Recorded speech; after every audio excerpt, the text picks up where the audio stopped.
Hello, everyone. I'm Simmons, and this is normally Two Philosophers, One Conversation. Today, however, it's going to be Three Philosophers, One Conversation. And on this program, what we do is remind each other that philosophy has always been about the public good, and that we've got to do our best to make meaning in light of the fact that we are mortal beings. I'm joined today by two of my favorite thinkers. They've both been very influential on my own work, on my own living, and they are both theologians and philosophers who work in the area known as open theism. And we're going to talk to them about what that means and how it can help us in the middle of a pandemic, in the middle of crisis, think maybe more effectively about God, the divine, and our relationship to those realities. First, I'm joined by John Sanders, who is a professor of religious studies at Hendrix College, and he has written numerous books. His most recent include Theology in the Flesh, which came out a couple years ago, and a new forthcoming volume that I highly recommend called Embracing the Prodigals, which should be out hopefully later this year. We're also joined by Gregory Boyd, and Greg is the co-founder and current senior pastor of Woodland Hills Church. Greg is also the founder of Renew, which we'll have a link to in the description. And his most recent book is called Inspired Imperfection: How the Bible's Problems Enhance Its Divine Authority. So Greg, John, thank you both for being with me. You both articulate this idea of open theism as a productive way to live the Christian life, and you suggest that it is a important critique of classical theism in ways that, though, invite us to be more engaged, more deliberate, and more reflective about how we combine the life of faith with the life of the mind. So, John, if you don't mind, maybe we can start off just to frame things for our listeners. Give them a short account of what open theism is, and we'll use that then to think about how it might re-articulate for us how to understand God in the midst of a pandemic. So I typically start out with the use of the metaphor open in two different senses. For me, God is open to creatures. What we do, what we say, how we pray, how we treat each other matters to God. It affects God. And God will do things in response to what creatures do. The other aspect of openness is that the future is open instead of closed. So God is open, not closed to us, and the future is open in that there are multiple possible futures rather than a single definite future. So this means that God and creatures are co-creating what the future will be. That idea of the future being open, of God being open and receptive, of course, this seems like it would challenge some classical conceptions of the divine, namely that God is impassible and immutable, and also that God is omniscient and knows everything, including the future. Greg, how is it that you understand open theism maybe to shift our conception of the divine in ways that make rethinking impassibility, immutability, and omniscience not actually too big a bullet for us to bite? One point of clarification is I would affirm that God's omniscient, that God's all-knowing. I don't think we qualify omniscience at all.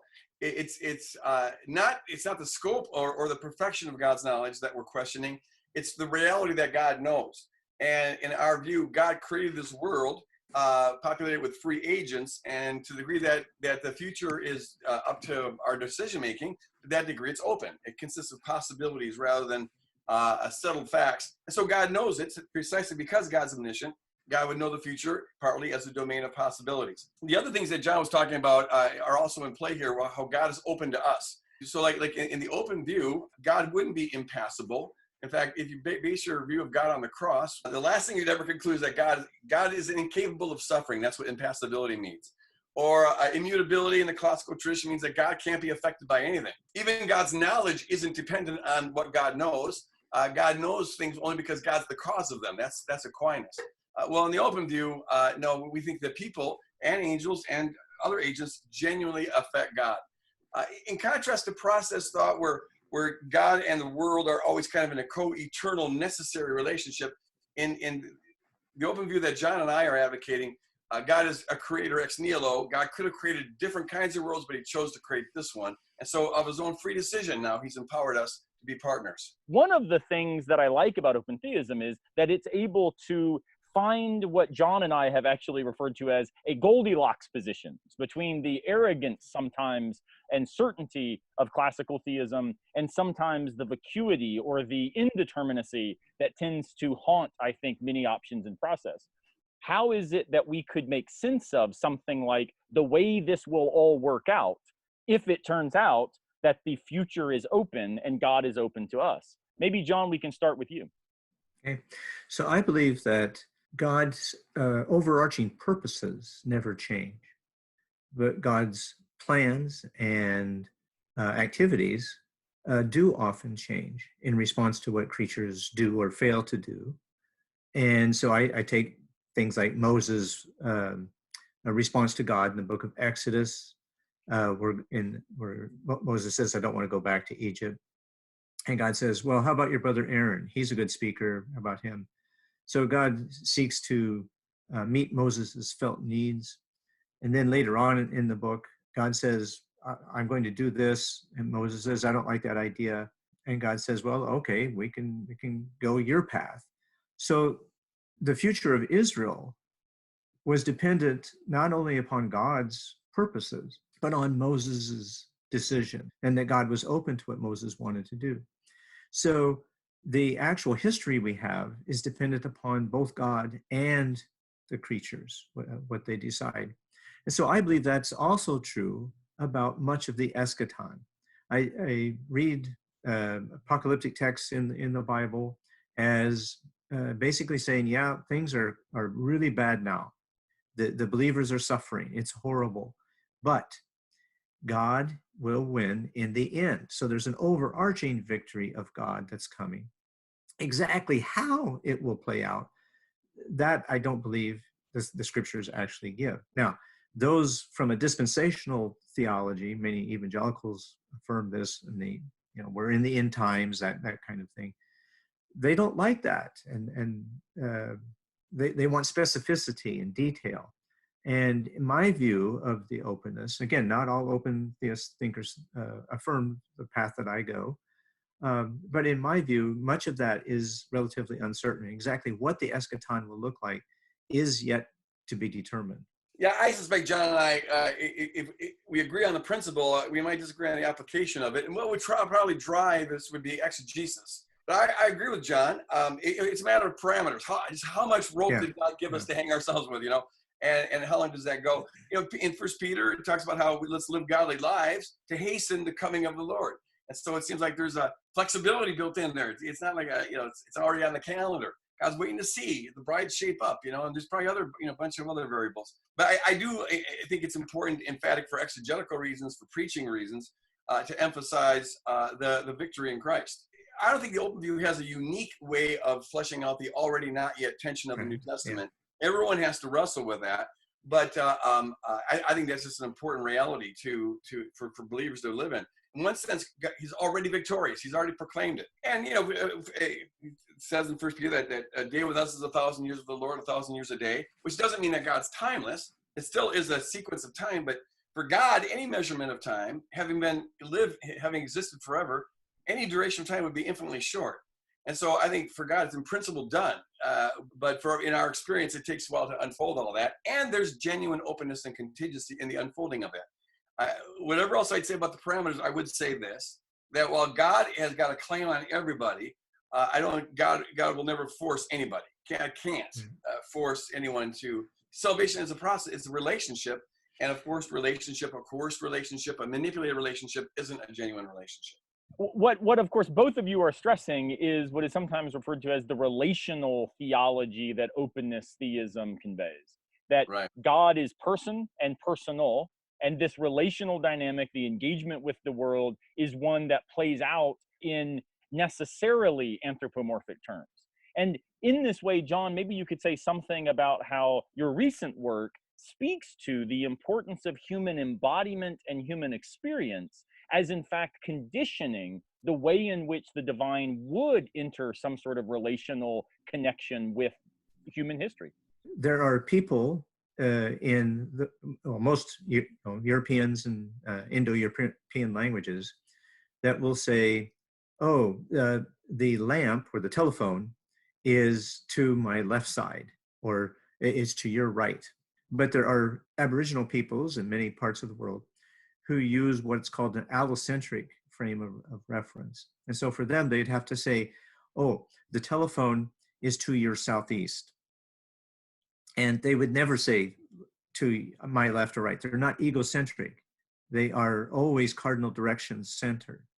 So if God's going to communicate to us, then God has to decide, oh, wait a minute, which frame of reference am I going to use? Now, I don't think God has a frame of reference like this. I don't know what it's like to be God, okay? But if God's going to talk to us, then God's going to have to choose one of these frames of reference. And that's very dependent upon our bodies that we use. But it's a decision that some languages, some culture groups made and not others. And so God has to be very sensitive and work within. So in our case, we believe that God worked through ancient Israelite people to help produce scriptural texts that guide the Christian life. And many of the decisions that were made in Hebrew and in their ancient Jewish society about how they're going to think, how they're going to construe things, God had to make use of, even if God would say, well, that's not the way I actually think about it, but that's the way I'm going to have to use it. Lots of Christians have often thought that any anthropomorphic account of the divine would be to limit God. But it sounds like what you're suggesting is it's not a limitation on God, it's the capacity that God has of engaging relationally with embodied, limited beings like us. So we're the ones who God is trying to reach, and we're the ones that have the human embodied constraints upon our conceptualizations of things. And so from very early on, from infants on, authority is up and good is up. There is no language in the world that's been discovered where authority is down and good is down. And bad is up. We think that's because of the embodied experience of infants always being picked up by someone above them and then held up. And if you have older siblings, as I do, when I was young, they could tower over me, push me down, hold me down, etc. So of course, power was up, good was up. So God uses these expressions in the Bible. So of course, God comes from up, above humans. Never from below humans.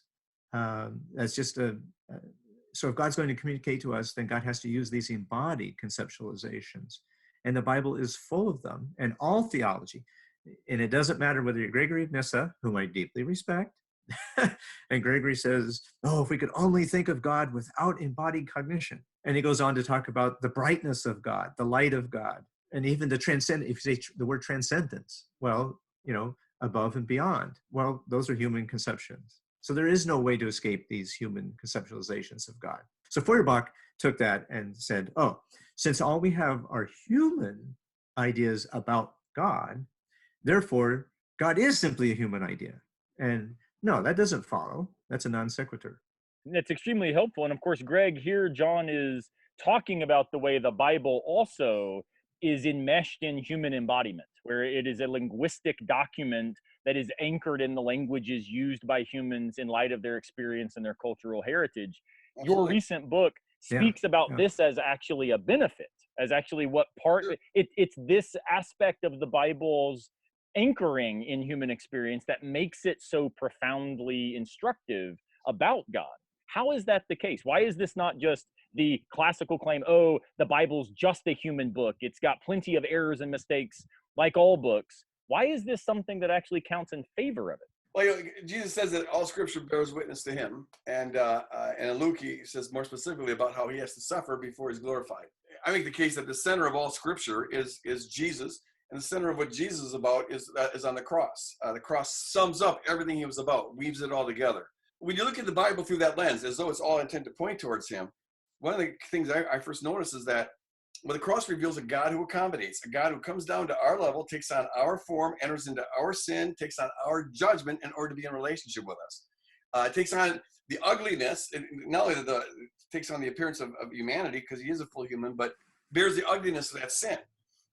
And so this is a God who's always stooping down to relate to us. And the cross shows he'll stoop to any level he needs to, even becoming his own antithesis in order to put on display his beauty.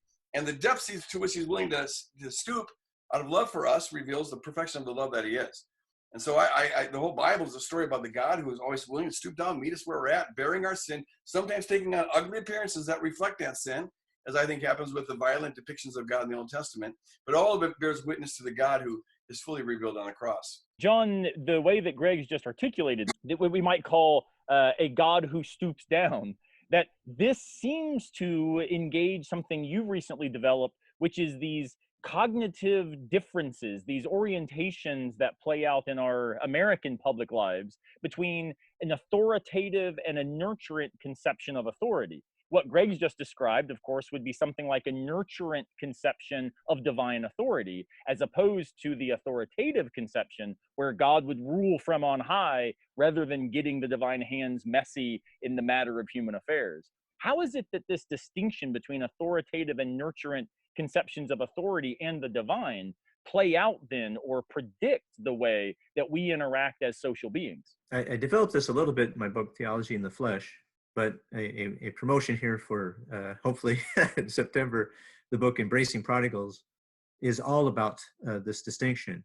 And I realized that I've always been writing from a nurturant value perspective and against the authoritatives. I wondered why every book I wrote, and every book Greg has written as well, it's the exact same critics who say the exact same things. This will destroy the church. This is going to kill Christianity. It's like, what? And now I realize it will destroy authoritative religion. Yes, Greg and I are working. Open theism is a species, I would say, a variety of nurturant theology, a nurturant value system. And nurturants value empathy, perspective taking, the community good, what's good for the whole, not just for me as an individual. It emphasizes love for one another. These are the centerpieces. Authoritative value set says there is an authority who must be obeyed. There are laws or rules in place, and you must obey them. If you don't, then you are a bad person, and we must punish you. And so authorities develop views of the atonement and views of God that fit this model. So God is an authoritarian ruler, and God cannot, as Anselm said, God cannot just pass over sin. As Paul says in Romans, God passed over the sins previously committed. Anselm says God can't do that because God would be immoral. Why? Well, because an authoritative leader is immoral if that leader does not punish sin. So Jesus has to be punished. So he developed the satisfaction theory and then the penal substitution theory of atonement. Open theists tend to affirm nurturant views of the atonement. Christus Victor is one of those. There are other views. And in this way, God seeks to work with us to overcome our bondage, our imprisonment. N.T. Wright talks about imprisonment to idolatry. God seeks to liberate us from that. The Christus Victor motif is there. There's many metaphors for salvation in the New Testament and Old Testament, and not just one. And so a nurturant theology is going to emphasize a multitude of, I believe, that there's going to be a number of ways. You may like one way of speaking about atonement. There's going to be a number of ways that are meaningful to you and acceptable to you. Greg, as a pastor, in light of John's account, how then is it that you are able to speak to your congregants and encourage them in light of this pandemic? Because it seems like they would like God to be able to stand there and tell them it's all okay. And yet it sounds like open theism is saying something different. Marx was somewhat right that religion is an opiate of the people. It can function like that. And one of the opiates is, it's all okay. It's the reassurance that you want to hear when you're 2 years old and you're down in the basement, your city's being bombed, and your mom says, "Oh, it's going to be okay. It's going to be okay." Well, she doesn't know that. You might get hit, in the next moment. So there's some degree, there's a security blanket that we would like. On the other hand, that security blanket comes with its own price. There's a certain kind of resignation. It's the piety of Stoicism that, okay, sirrah, I'll just resign myself to whatever will be. It's all been fated. It's all been this. So Yeah, there's kind of a, especially if you're on the winning end of things, if you're kind of in a status quo, you're on the upper echelon, the system's working for you. It's kind of nice to believe it's all ordained. Yeah. If you're at the bottom getting crushed by everybody, you don't have any rights, and you're being exploited left and right, it's not so fun. It's not, so it comes with its own price. Plus, it slams the character of God, because if this is all part of God's doing, then every person who's dying is dying right on time. And thank God that little kid got killed, because otherwise the world would be bad. Everything must be for the better, so the world would be worse if that little kid didn't die. And so it has its own high price. Here, the security that we can offer folks is, I think, the same security we have in the New Testament.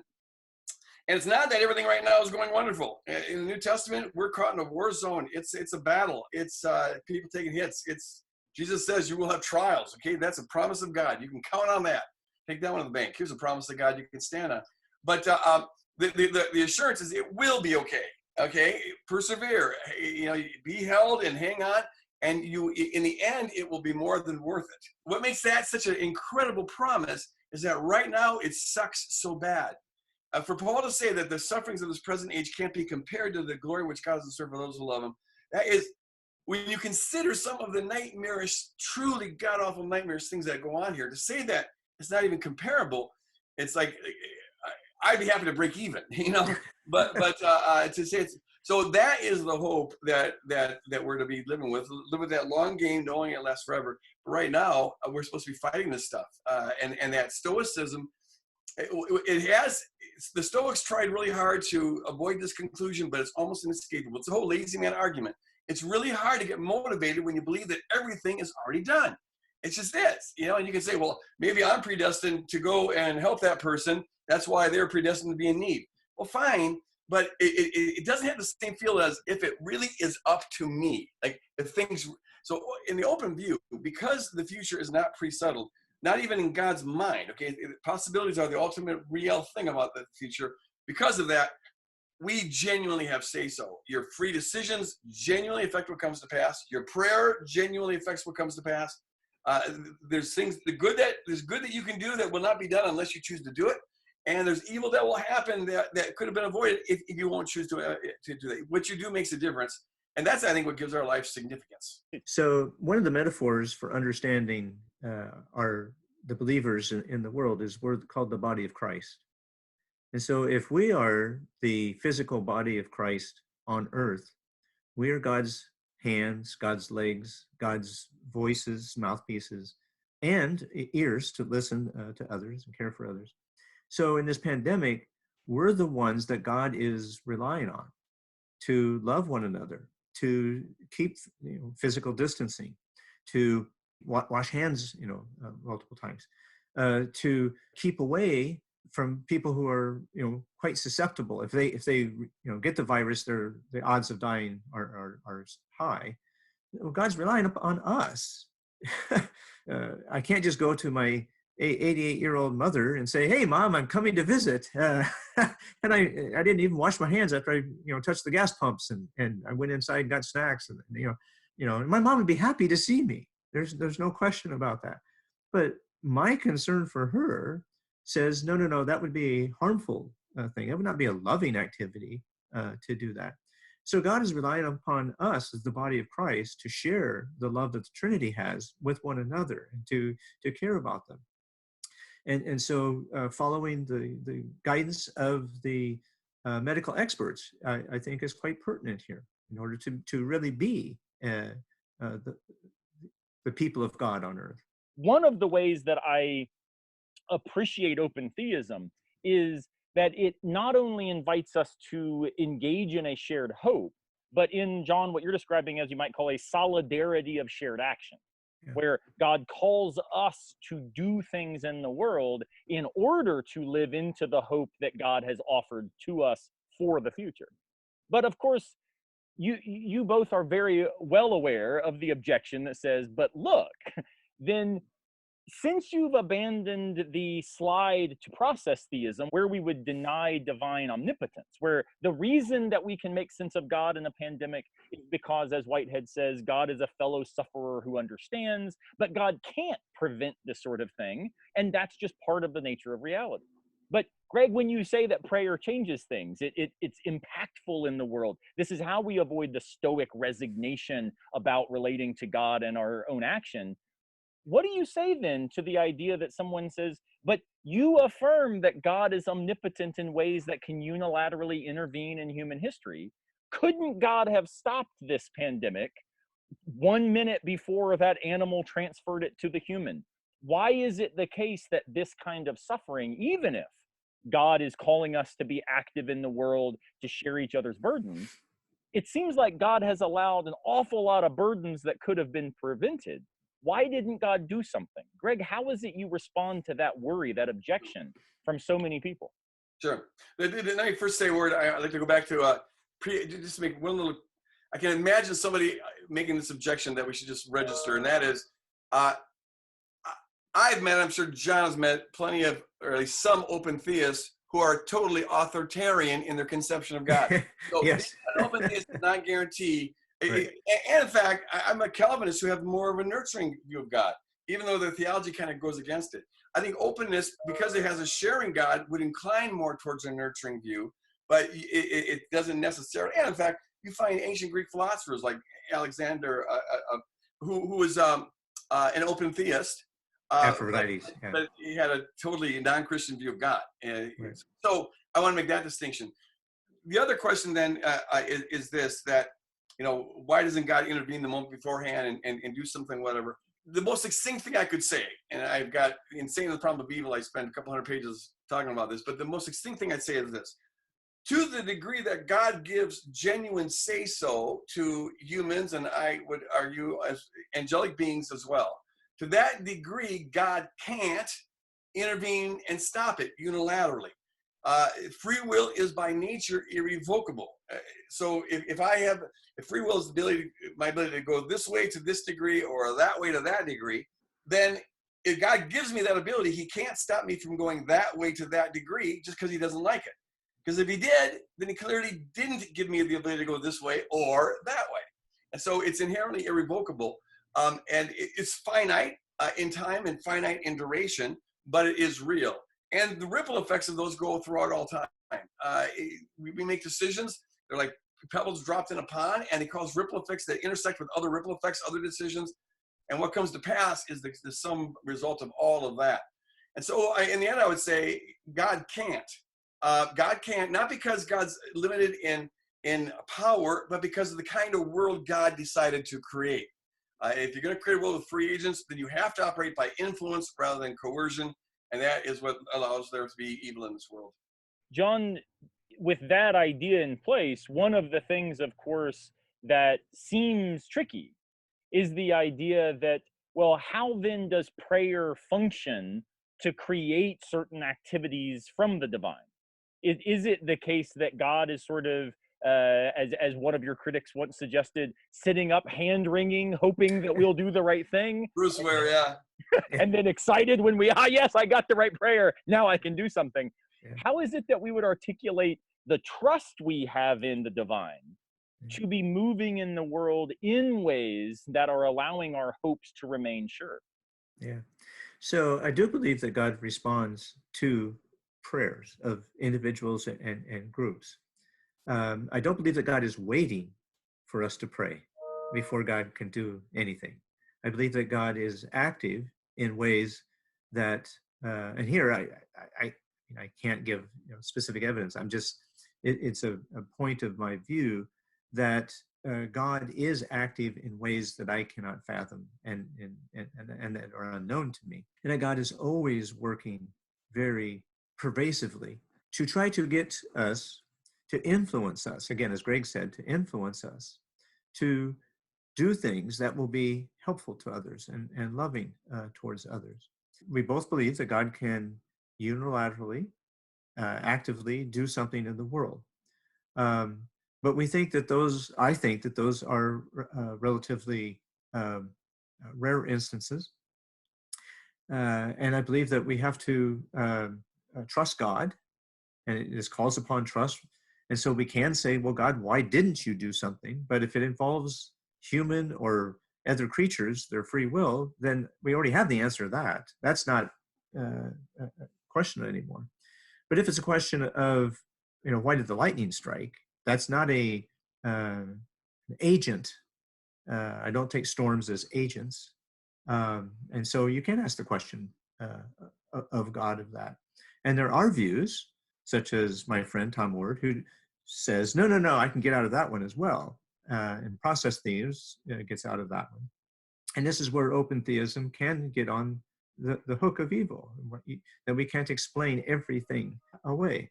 And so there are views that can explain it totally away, but there are costs to those views as well. And I don't see how they can affirm things like the incarnation, resurrection. Well, here, John, I think we disagree a little bit, because I would hold that Scripture warrants, and the early church certainly taught this, that creation as we now have it has been corrupted by the powers. There's angelic beings, and the same way that human beings were given authority over the earth and the animal kingdom in Genesis 1, they were giving authority over the earth and over aspects of human society.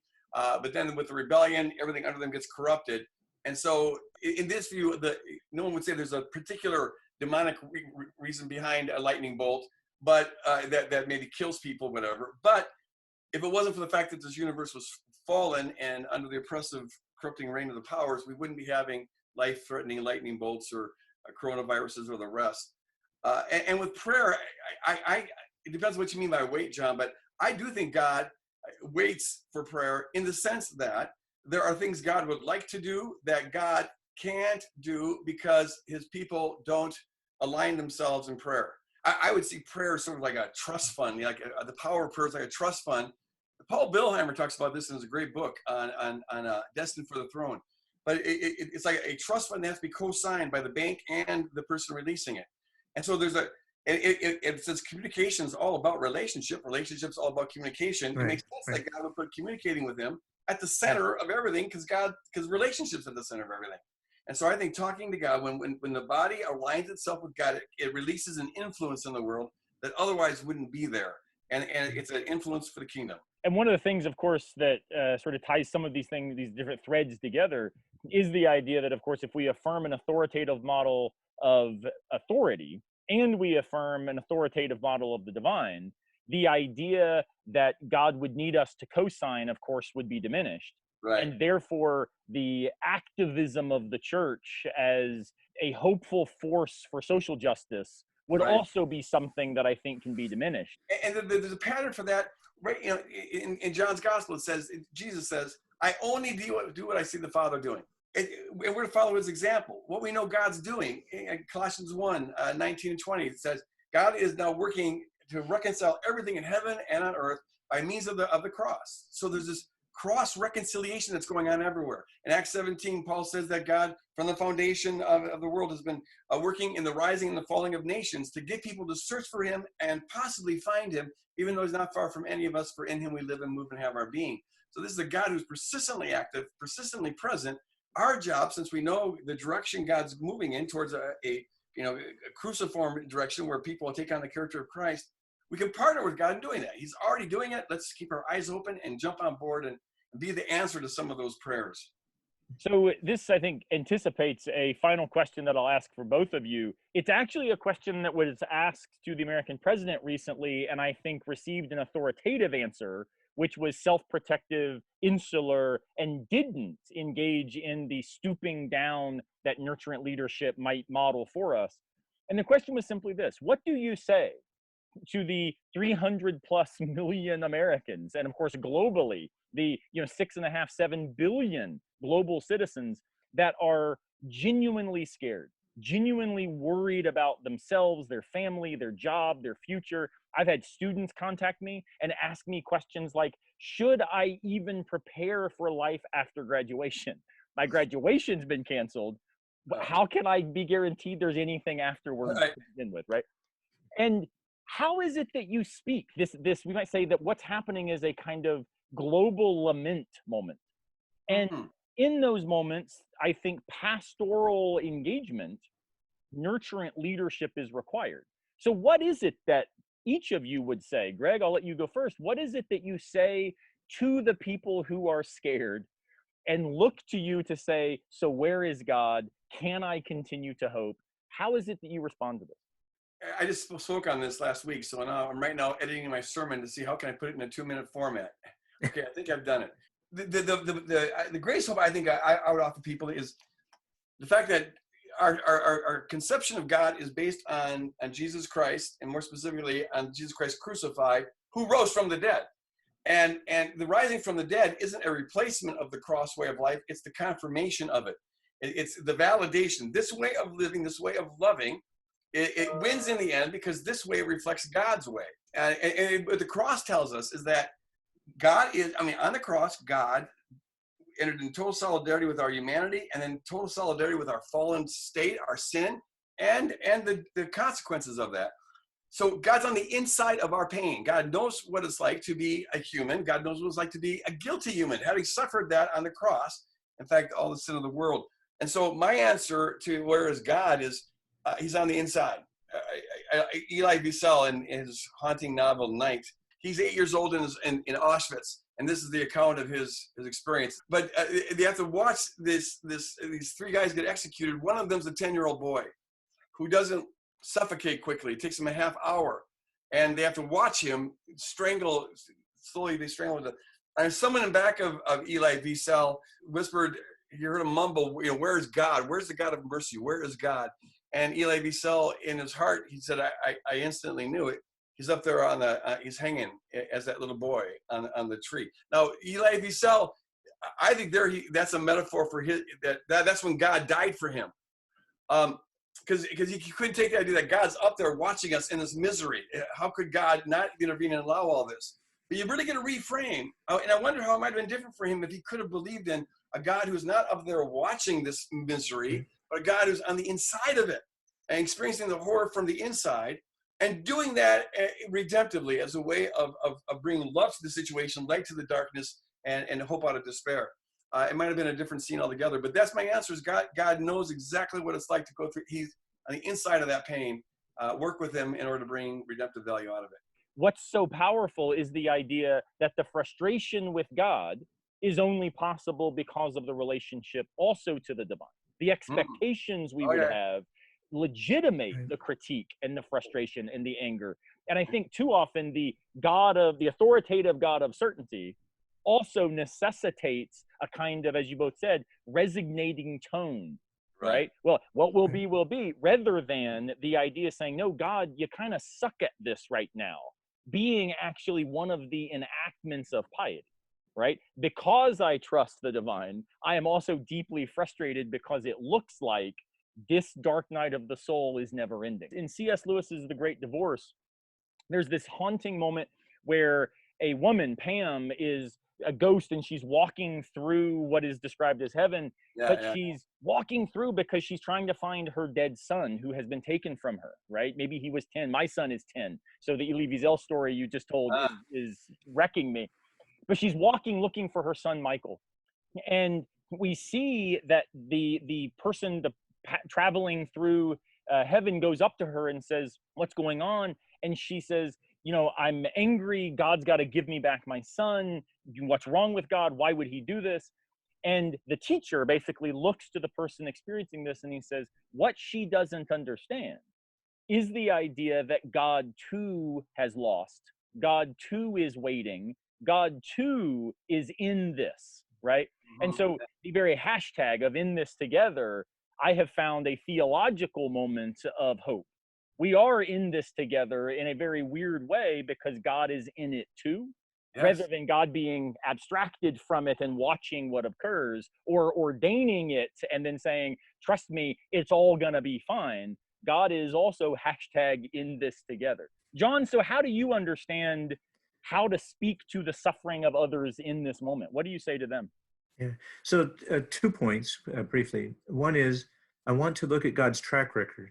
And so with Greg, I would look at Jesus, his life, the way he lived, the way he taught, the way he interacted with people, his death, and as he's dying, the way he interacts with people and he loves them in spite of what they're doing, and then his resurrection. And in the Eastern Church, the resurrection gives hope for the future, that my life is not all there is. And so I don't have to overly protect myself. Now, I'm saying be careful here. I live in Arkansas. we have not, we don't have a stay-at-home order, and many people are just going about the pandemic as though nothing's happening.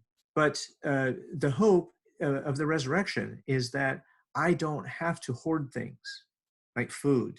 I don't have to hoard toilet paper. I can share things with others. And the early church practiced this in the second, third, fourth centuries in particular. There were a number of plagues that went about the Mediterranean world and the Roman Empire. And what typically happened is that the priests of the Olympian religion left the cities when plagues broke out. The politicians, the emperors left the cities.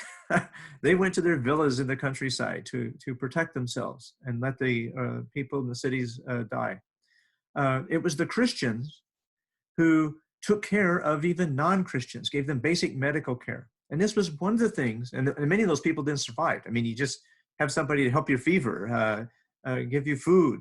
This helped more people survive, and this attracted them to Christianity. Christianity became a place of healing because Christians, now sometimes Christians died because they stayed and worked with people in the plagues. So I'm not putting myself on that par, but just a minuscule example of this. So last week, my local blood bank called and said they needed my blood type. There's a shortage. Of course, there's not as much blood being donated. Would I please come in? So I went in, and when I got there, there's a blood mobile. And I was really nervous. Being in close proximity to 8 other people in this van, and they were taking precautions and all, but I was still nervous about going in there. But I thought of those early Christians and hanging and caring for people in the plagues, amidst the plagues. And I thought, if they did that, I can do this, okay? I think this is where Christians could see where there is hope. And unfortunately, the pastor in Virginia, and we have some in Louisiana and some in Arkansas, who are saying, well, God will protect us from the virus. And so let's get together and have worship. And now one of those pastors has died. Another one in Arkansas who demanded that we have a funeral, he's now died of COVID-19. I do believe the open view says, yes, there is risk involved in helping others in a pandemic. And there's risk because God has put many things in our hands, holds us responsible.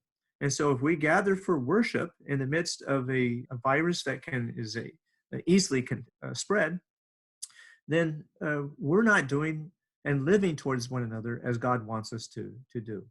It causes me to think of some of these memes that have been bouncing around where the idea that, well, if God can protect you from COVID-19 and the coronavirus, why is it that so many evangelicals require guns? You know, which continues to kind of give me pause. Now, preach it. Yeah, that's it. and at the same time, it's fascinating to think, oh, well, God's got this under control. You know, we don't have to be super active. We can just go about living our daily lives.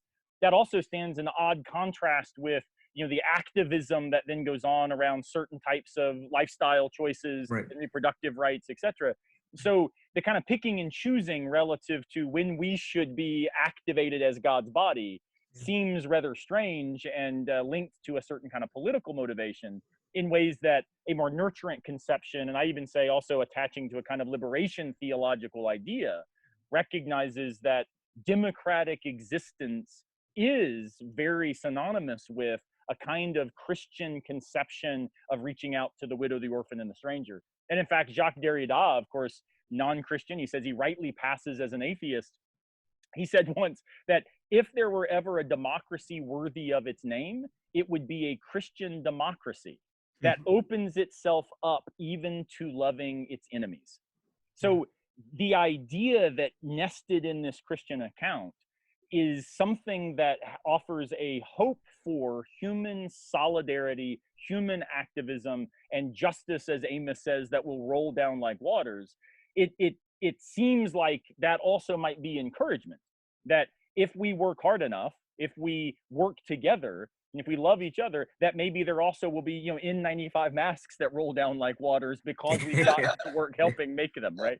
You know, here's the thing, bottom line, no matter what a person believes, I don't care if you're a hardcore materialistic determinist or you're a theistic determinist or whatever, everyone's going to act as though some of their decisions were up to them because there's no other way to act. Everyone's going to act like the future is largely settled, but partly open, because there is no other way to act. Every time we make a deliberation about any decision, you presuppose that it's up to you to decide. So everyone's going to live like an open theist. The only question is will they admit it or not?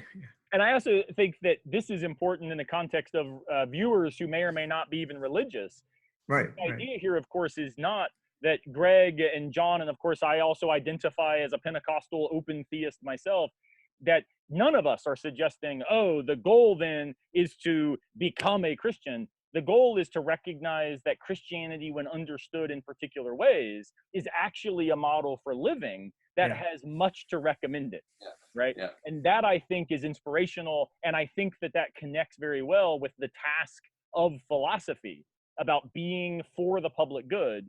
Christianity, at its most basic, like many world religions, are invested in the idea that the marginalized and the poor and the needy have a preferential option, that when we are confronted with decisions, let's choose in their favor. And that, I think, is a transformative way to move forward. And I think it's an incarnational way of living. So thank you both. I can't tell you how much I appreciate it. It's been a wonderful conversation, and I hope both of you stay safe and continue to spread messages of hope and engagement with others. And to all of our viewers, thank you as always for watching Two Philosophers, or in this case, Three Philosophers and One Conversation. It's been wonderful to be with you today. Please stay safe. And remember, philosophy is always about the public good, and we've got to do our best to make meaning in light of the fact that we are mortal beings. We'll see you next time.